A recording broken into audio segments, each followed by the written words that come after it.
I want to share some interesting stats about the benefit of homeownership. Let's say you have a $500,000 30-year mortgage with an 8% interest rate. Your monthly payment on that is $3,700. And do you know that if you just paid one more payment a year of $3,700, you would save 7 years off that 30-year mortgage, and you would save up to $220,000 in interest. Some people are able to do that by making payments every 2 weeks on their home, and in doing so, at the end of the year, that $3,700 has made that extra payment for you.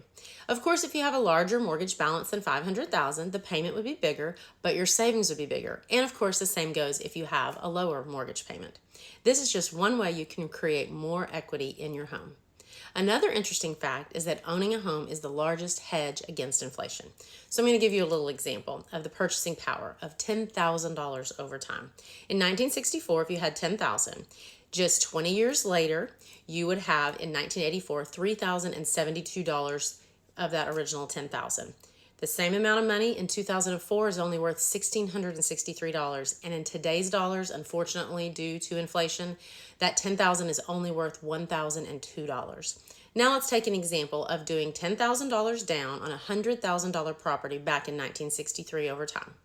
In 1964, that house would be worth $100,000. In 1984, the house would be worth $323,000.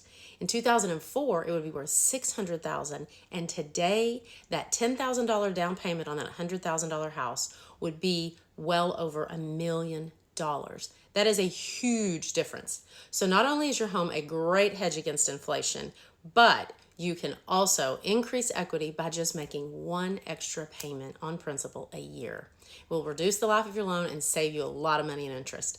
Give me a call or shoot me a text at 979-229-0919, and let's talk about what we could do to help you in the next steps to growing your wealth.